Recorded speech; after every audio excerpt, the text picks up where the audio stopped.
kalian nanti datang ke Tangerang, catatan itu nanti dibutuhkan. Ya. Kalian akan ditanya sama orang Jepangnya tadi, Mister Kataku, kalian dicek benar nyatet atau tidak, rajin atau tidak.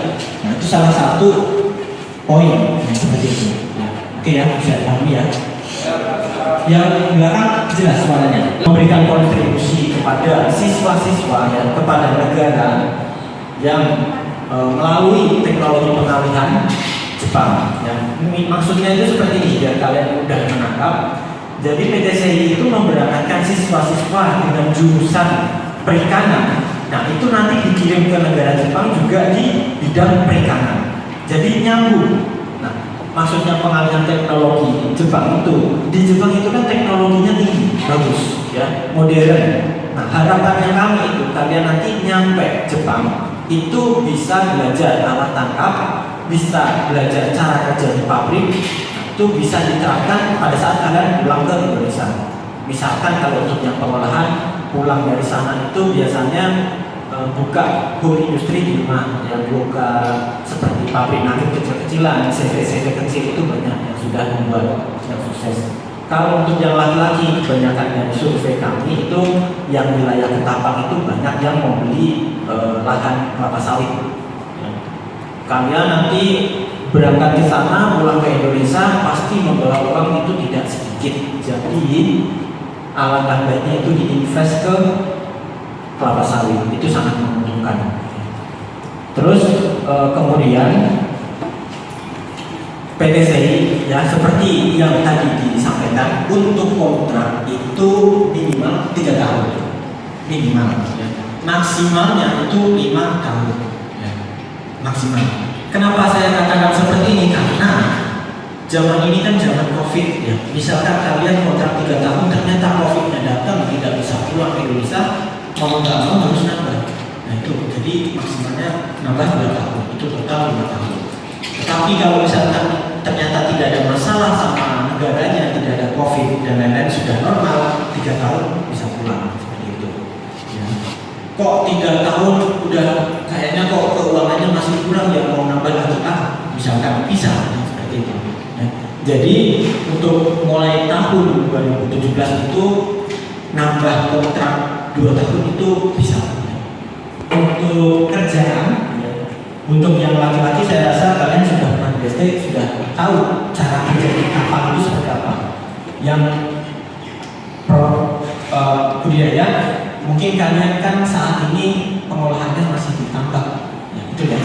Nah, jadi itu kalau untuk budidaya itu sebenarnya dan nautika yang 1 orang itu nanti kalian itu bisa melanjutkan ke PTCI asalkan syarat itu harus magang di perikanan, maksudnya di pabrik pengolahan ikan. Itu nanti setelah kalian lulus bisa, ya minimal 2 bulan. Kalau untuk yang laki-laki harus tahu paling tidak cara kerja di kapal, ya, caranya alat jari-jari itu penting. Surprise, tahu surprise ya? Nah itu penting. Kalian nanti akan berurusan sama tali-tali yang besar segini. Ya, jadi bagaimana cara kalian bisa menyeples. Kemudian pada saat kalian nanti dalam kontrak di Jepang, itu kalian mendapatkan status tinggal. Ya, jadi kalian punya KTP Jepang. Nah KTP itu setiap tahun akan diperbarui, diperpanjang. Karena setiap 1 tahun itu habis masa aktifnya. Nah itu nanti jadi dengan kata lain ya, kalian kan punya status berpendudukan, punya KTP. Itu misalkan kalian punya keinginan pengen jalan-jalan ke Tokyo, misalkan lihat Gunung Fuji, lihat Sakura, bisa aman. Ya, kecuali kalau kalian berangkat ke Jepangnya itu ilegal. Ya, kalau ilegal kalian hidup tidak aman di Jepang. Makanya jangan sampai kalian terhasut oleh mafia-mafia yang ada di Jepang dengan ini gaji banyak, tapi nanti ujung-ujungnya hanya dibayar beberapa bulan saja, setelah itu ditinggalkan, tidak dibayar. Itulah mafia di sana. Jadi kalian tolong hati-hati pada saat nanti sudah di sana. Oke, sekarang saya tanya kepada yang laki-laki. Kalau untuk yang perempuan dihinakan dulu. Yang laki-laki, apakah kalian sudah kontak-kontak dengan kakak kelas kalian yang ada di Jepang? Kira-kira gajinya berapa kak? Kira-kira kerjanya gimana kak? Apakah sudah ada? Belum. Nanti belum ada gambaran sama sekali. Oke, sekarang saya tunjukkan. silakan difoto. Yang laki-laki, yang perempuan nanti ada sendiri. Yang laki-laki silakan difoto. Jepang itu kalian akan menjalani pelatihan selama 2 bulan. Nah, di situ kalian tidak mendapatkan gaji, tapi hanya mendapatkan uang saku sebesar 10.000 yen. Kalau kita buat kursnya 110, yaitu kalian bisa terima 1.100.000. Nah, selama 2 bulan saja. Kalian bisa terima gaji itu nanti bulan ke-3 sampai bulan 12 dengan gaji 159.000 yen. Kalau dirupiahkan itu 17 juta ya. Itu masih hitungan kotor. Ya. Kenapa kok kotor? Karena ada pengurangan-pengurangan seperti upah tinggal, iuran serikat, bayar pajak, asuransi. Ya. Kenapa semua itu dibutuhkan? Karena kan kalian di Jepang kalian butuh sinyal. Ya. Nah, itu ada termasuk uang utilitas. Kemudian kalian butuh mandi, butuh makan. Nah, itu ada air, biaya listrik, biaya makan. Ya. Kemudian asuransi kenapa harus ada? Karena kan kalian kerja di atas kapal. Ya. Orang di Indonesia saja kerja di pabrik, kerja di mana itu pasti ada asuransi jaminan apa itu jam sosteknya ya, BPJS. Nah, sama di Jepang juga ada kesehatannya. Kalau misalkan kalian nanti di atas kapal jatuh sakit sampai seminggu tidak bisa bangkit, otomatis kalian akan dibawa ke rumah sakit. Nah, itu rumah sakitnya kalian tidak perlu bayar. Yang bayar itu asuransi sudah di cover seperti itu. Dan kemudian nanti ada juga asuransi pelaut, asuransi kecelakaan kerja. Nah, ada juga satu yang paling menjanjikan yaitu asuransi jaminan masa tua. Kalau kalian kerja di Indonesia yang punya pensiunan siapa? PNS, ya Pak. Nah, kalau kalian di Jepang, kalian pekerja biasa itu bisa dapat pensiunan, ya asuransi jaminan masa tua. Jaminan masa tua itu bisa saya katakan kalian akan terima itu sekitar 80 jutaan selama 3 tahun kontrak selesai. Kalau kalian 3 tahun kontraknya tidak selesai, berarti nominalnya juga pasti akan berkurang. Begitu. Jadi kalau itu pas tahun pertama, nanti tahun kedua itu kalian akan mendapatkan kenaikan gaji. Kalau uang yennya itu 169 yen. Jadi dengan nominal gaji kotor seperti itu, saya bisa katakan kalau kalian nanti istilahnya saya menyebutnya standarnya ya, UMR-nya. UMR kalian akan terima gaji bersih itu sekitar 10 sampai 12 juta rupiah. Itu perinciannya. Ya. Sudah dipoto lagi. Nah, jika nanti kalian ada pertanyaan, sesi terakhir nanti boleh bertanya apa saja. Nah, kemudian ini alumni PTCI yang sudah kembali ke Indonesia itu kita survei. Nah, inilah hasil-hasil dari alumni. Ya. Ada yang sudah jadi staf seperti saya, ada yang jadi apa itu namanya buka warung, membeli tanah, terus buat tambak, banyak yang seperti itu. Bahkan ada juga yang bisa mengumrohkan orang tuanya. Itu kan suatu cita-cita yang mulia ya, bisa mengumrohkan kedua orang tua. Nah, jadi kurang lebihnya seperti itu. Yang D3 itu kan 4 tahun, ya, 4 tahun. Nah, kalau kalian punya sertifikat itu, kalian hanya kuliah itu selama 2 tahun saja. Yang 2 tahun ini bisa di cover sama sertifikat itu. Jadi enak, nah, seperti itu. Nah, kemudian ini ya untuk persyaratan yang laki-laki. Mungkin kalian tadi sudah melihat ada temannya yang tidak bisa ikut pengecekan ya. Kenapa tidak bisa ikut pengecekan? Karena dia menghemat waktu. Jadi dia itu bukan gagal, tapi hanya saya lewati saja begitu ya. Jadi misalkan ada teman kalian yang jurusan SMA ingin mendapatkan gaji besar, tidak akan bisa. Karena kalau bukan jurusan nautika, teknika, itu tidak bisa. Kalau bukan jurusan budidaya, tidak bisa. Gitu. Nah, jadi di situ kan tertulis laki-laki berusia 17 sampai 22. Kenapa harus 17 tahun? Karena pembuatan dokumen paspor persyaratan masuk ke Jepang itu harus berusia 18 tahun. Kalau tidak 18 tahun itu tidak bisa keluar. Makanya di situ tulisannya 17 sampai 22. Nah, terus kemudian untuk yang laki-laki itu di situ tertulisnya standarnya 160. Tetapi kalau misalkan ada yang 158 itu masih bisa. Kalau kalau di bawahnya 158 itu agak susah. Bisa tapi agak susah seperti itu. Dan wajib pernah mengikuti PKL di laut. Nah, kemudian kalau misalkan punya bekas tato, terus cacat permanen atau gigi yang rusak banyak, itu kalian tidak perlu memikirkan sekarang, ya. Karena ada juga kakak kelas yang entah tahun berapa waktu itu dia juga punya bekas atau itu bahkan bisa berangkat ke Jepang. Dia sebagai menutupi kekurangannya itu dia fisiknya jago, dia tidak pernah telat, dia rajin. Jadinya kekurangannya ditutupi sama kelebihannya, imbang jadinya. Nah, kalau misalkan kalian punya ada kekurangannya tapi tidak ditutupi, ya sama saja seperti itu, ya. Oke. Nah, terus kemudian kalian yang paling penting itu adalah ini, tolong di foto. Jadi yang saya lakukan hari ini itu adalah pengecekan di sekolah. Ya. Mungkin hari ini tidak bisa menyampaikan ranking secara langsung. Ya, kenapa seperti itu? Karena ini kan terkait karena adanya COVID, ya. Makanya kita harus berdiskusi dengan orang kapal. Terus kemudian kita harus berdiskusi dengan tim supaya mempertimbangkan pemberian rankingnya seperti itu. Dan nanti ranking yang akan diberikan itu tergolong menjadi 3, ya. Ranking A, ranking B, ranking C.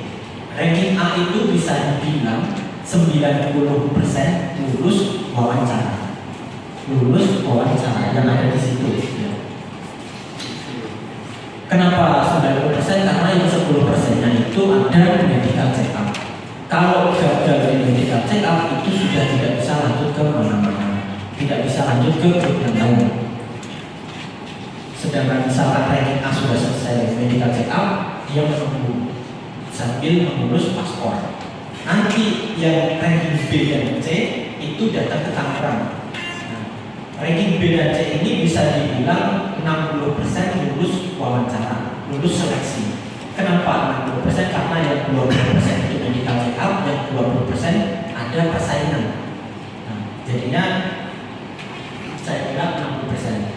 Misalkan ada yang gagal wawancara yang ranking B dan C, itu jangan khawatir. Asalkan kalian semangatnya tinggi, kalian mau mencoba semangat ini, berjuang mencoba bermain terus, kalian pasti akan bisa berangkat ke Jepang. Ya. Karena di BDSI setiap tahun itu bisa memberangkatkan sekitar 30 grup atau 30 kota. Dan kalau di total dalam 1 tahun itu kurang lebih sekitar 300 orang yang sudah diberangkatkan ke Jepang. Jadi itu belum termasuk yang perempuan, yaitu hanya yang laki-laki. Jadinya suatu kesempatan yang bagus kalau kalian bisa meraih. Ya. Kemudian kalau misalnya ranking A, ranking B sudah lulus wawancara, mereka akan memasuki tahap pembelajaran bahasa Jepang. Nah, di sini itu sudah tidak ada ranking A, B, C, semuanya rata. Di situ pembelajaran bahasa Jepang itu nanti dalam waktu minimal 3 minggu, maksimal 1 bulan akan ada ujian atau setiap minggunya itu pasti ada ujian dan itu nanti harus sesuai dengan standar yang ada di grup tersebut. Kalau misalkan dia siswanya tidak bisa menunjukkan peningkatan setiap minggunya, sikapnya buruk, fisiknya menurun, bahasa Jepangnya menurun, pasti dia akan gagal. Ya, karena tidak sesuai dengan standarnya. Kalau misalkan yang sesuai, otomatis dia akan lanjut ke tahap berikutnya. Bagi yang tidak lulus di situ nanti masih bisa dipindahkan ke grup yang lain. Jadi asalkan kalian mau mencoba, itu pasti akan lulus. Ya. Nah, kemudian kalau yang sudah lulus itu bisa dibilang 95% bisa pergi ke Jepang. Yang 5% itu ada medical check up yang kedua. Ya, seperti itu ya. Jadi kalau kalian sudah memasuki masa pembelajaran, kalau kalian masih tidak bisa meninggalkan kebiasaan buruk kalian, ya bisa-bisa kalian terkena cancel, ya, atau gagal di medical check up. Medical check up tahu kan ya? Apa? Nggak tahu. Medical check up itu cek kesehatan. Ya, cek kesehatan di Tangerang itu mahal, ya. Jadi di situ nanti akan ada ronsen dadanya di scan gitu ya. Kemudian cek darah full. Nah, makanya jika ada penyakit-penyakit dalam pasti akan ketahuan. Makanya tolong dijaga dari sekarang. Sudah difoto tadi? Nah, jadi yang saya gambarkan itu seperti ini.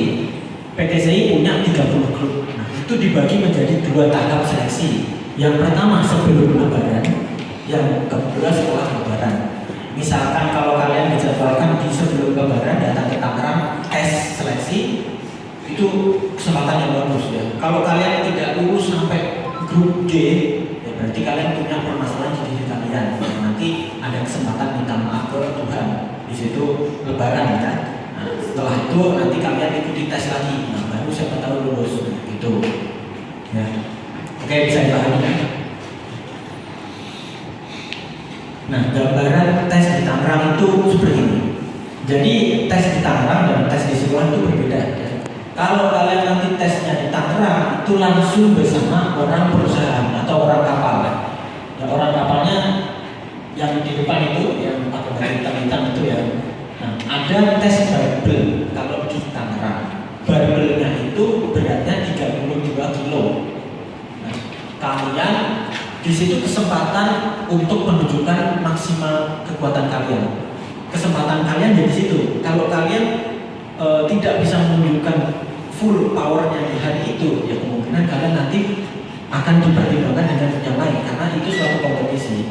Makanya di situ kalian harus kalau ingin pergi ke Jepang semangatnya harus tinggi gitu ya.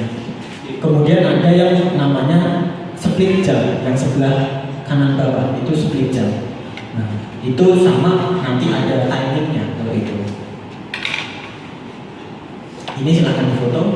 Yang laki-laki dan perempuan silakan difoto. Nah, kalian tidak akan dapat bantuan biaya. Ya. Jadi biaya nanti yang harus dipersiapkan itu adalah biaya transportasi dari Ketapang ke Tangerang. Nah, itu biayanya berapa? Kalau naik kapal laut berapa? Kalau naik pesawat berapa? Nah, itu kalian dibayarkan dari sekarang. Misalkan kalau mahal ya kalian cari kerja sampingan sampai lulus, uangnya ditabung ya biar tidak memberatkan orang tua seperti itu. Nah, kemudian harus disiapkan lagi uang kos ya 1 bulan. Maksudnya 1 bulan di sini pada saat kalian seleksi di Tangerang saja 1 bulan pertama itu kalian harus bayar 300.000. Kenapa harus bayar di situ? Karena kalau nanti kalian sudah memasuki tahap pembelajaran bahasa Jepang, itu kalian nanti akan ada yang namanya stand-by fee atau uang saku. Nah, uang saku itu enak ya, kalian belajar itu digaji. Ya, makanya kalian dituntut untuk pintar, dituntut untuk kreatif, dituntut untuk kuat, karena ada ibarat uang sakunya. Uang saku itu nanti bisa digunakan kalian kos, makan, kuota, bisa. Nanti ada penjelasannya. Terus kemudian ada biaya pembuatan dokumen dan administrasinya itu 1.350.000. Di situ meliputi paspor ya. Kalau misalkan kalian di sini di SMK ini kelas 3 belum punya GST, tolong segera diurus. Kenapa harus seperti itu? Karena kalau tidak punya GST itu nanti tidak bisa buat paspor khusus yang perikanan, nautika dan teknika. Kalau itu yang budidaya tidak perlu, seperti itu. Yang pengolahan juga tidak perlu. Karena yang laki-laki, yang deck dan engine itu nanti dia akan pelaut ya, perikanan, nelayan seperti itu. Jadinya wajib punya GST. Ya. Terus kemudian biaya MCU ya, biaya medical check up atau cek kesehatan itu kalian nanti harus bayar 100.000. Aslinya medical check up itu bayarnya 1.150.000. Yang 1.050.000 itu yang bayar adalah orang perusahaan. Jadi kalian datang ke Tangerang itu sudah dibiayai habis-habisan. Jadi mulai medical, ya. Terus kemudian nanti medical yang kedua itu sudah dibayar. Jadinya kalian tinggal membalas kebaikan mereka dengan cara semangat. jangan mundur di tengah jalan, itu ya, imbalannya. Karena kalian benar-benar sudah diminta untuk berangkat ke Jepang, tapi ada juga yang tidak mau berangkat seperti itu. Terus kemudian nanti kalau kalian sudah memasuki pembelajaran bahasa Jepang, kalian harus bayar asuransi ya 100.000. Kemudian ada lagi yang perlu diingat itu ini yang paling bawah ya, PTCI tidak meminta kalian untuk menyerahkan sertifikat tanah atau rumah saat kalian pergi ke Jepang. Jadi hanya meminta menyerahkan ijazah dan BST saja. Kenapa seperti itu? Karena kan sekarang sudah bisa kontrak tambah 2 tahun, tambah yang kelas 4 dan kelas 5 ya. Itu kadang pada saat proses perpindahannya, proses perpanjangan itu buku barunya BST-nya itu ada yang mati. Makanya BST dan ijazah ditinggal supaya kita nanti bisa mengurusnya perpanjangannya seperti itu. Oke, sudah dipotong. Oke. Nah, ini yang tadi saya jelaskan mengenai uang saku. Ini tolong difoto juga. Uang saku ini kalian nanti 1 bulan itu akan dapat sekitar 150 dolar Singapura. Ya, kalau dirupiahkan senilai 1.500.000 itu lumayan untuk membayar kos 300.000, terus kemudian uang makan 900, masih sisa 100 buat kuota ya, pas ya, semua uang jajan kan cukup. Nah, lumayan ya, makanya kalian harus belajar ya, seperti itu.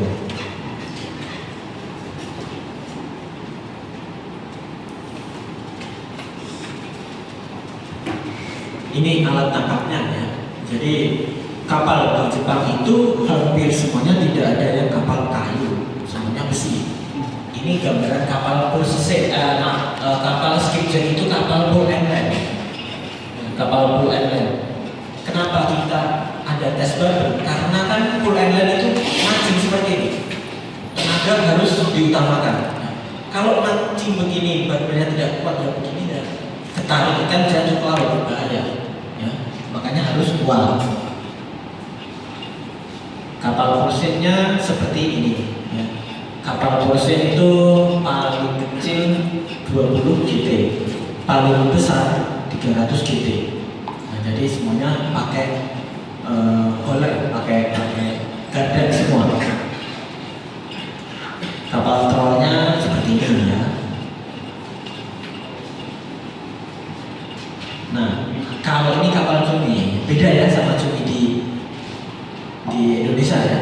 Cumi di sana itu kalian kerjanya tinggal diam saja. Yang kerja mesin itu ya, seperti yang gambar di ujung paling atas. Jadi nanti cuminya itu makan pancing naik sendiri. Ya, kalian hanya tugasnya melihat pancingnya itu nyangkut atau tidak seperti itu. Kalau nyangkut berarti kalian harus perbaiki. Kalau kalian misalkan jenuh ya melihat pancing begitu, kalian ya boleh mancing sendiri, boleh seperti itu ya, itu kerjanya. Kemudian kapal longline itu di sana wajib menggunakan helm, sepatu boot, terus jas hujan. Karena kalau tidak seperti itu nanti kalau terkena pancing itu bisa bahaya. Jadi di sana semuanya bersih ya, kapal longline.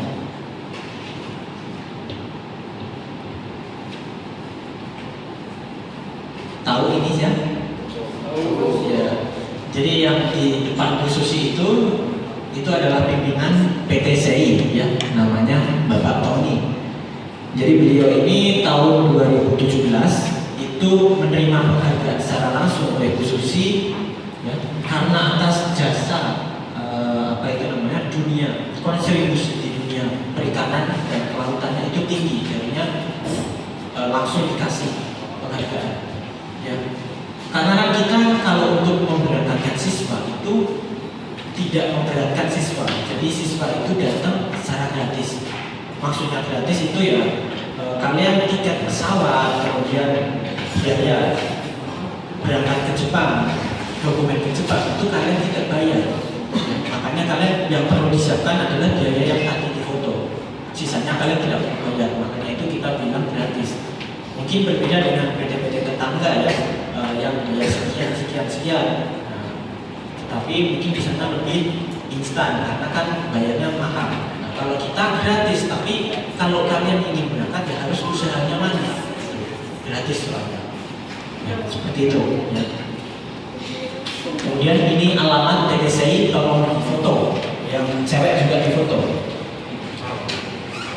Nanti setelah ini saya minta kalian untuk yang laki-laki tolong dibuatkan grup WA, dan perempuan juga khusus, perempuan laki-laki budidaya masuk ya.